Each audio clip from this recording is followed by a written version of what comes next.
You hear a knock at the door. You open it, and standing before you is a man with a big smile. He asks if he could come in, and you let him in. You go about your day, talking and laughing, completely unaware that the next time you open that door, you will find yourself staring into the abyss. What is it that makes people kill? What is it that drives them to commit serial murders? Is there an explanation for the behavior of these criminals? Or are they just plain evil? This is a question that has plagued humanity since the dawn of time. As a society, we like to think that we are civilized, that we have progressed beyond the days of bloodlust and barbarism. Yet every year, the news is filled with stories of multiple murders, of body bags, and of evil beyond our understanding. It makes us wonder, what is it that makes someone take another person's life? And should we even try to understand it? I'm here to talk about that today. I'm here to talk about two criminals, one from Brazil and one from the United States. Both men led seemingly normal lives. Both men were well liked by their families and friends.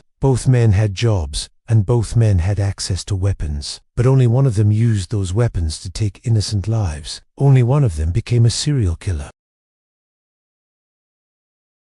In 2019, Brazil was shocked when a man named Daniel Silva was arrested for the murder of his wife, 23-year-old Suiane Ferreira de Jesus. Daniel was a police officer and a father of two. His wife worked as a cleaner. The couple had been married for 5 years and had no history of domestic violence. On the day of the murder, Daniel called his wife's phone several times. When she did not answer, he went to her workplace to check on her. He then took her to a secluded beach where he beat her to death with a rock. He confessed to the crime later on, saying that he was under a lot of stress because of work. He also said that he had been having marital problems. This case shocked Brazil. How could a seemingly normal man, a respected police officer, take an innocent life? And why? The answer, as in most cases of serial murder, is complex. There is no single factor that can explain why someone would become a serial killer. It is usually a combination of genetic, psychological, and social factors. In Daniel's case,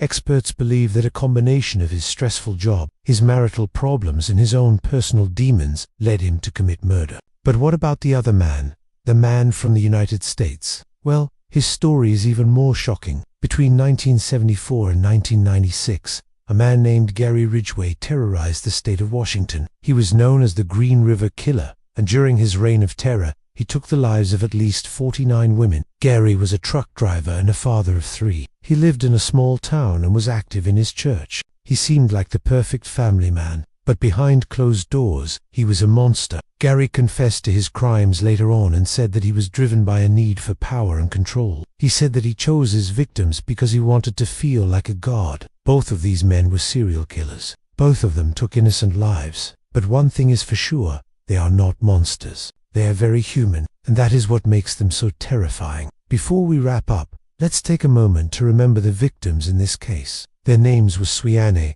Ferreira de Jesus and Gary Ridgway. May their souls rest in peace. If you enjoyed this video, please share it with your friends, and thank you for watching.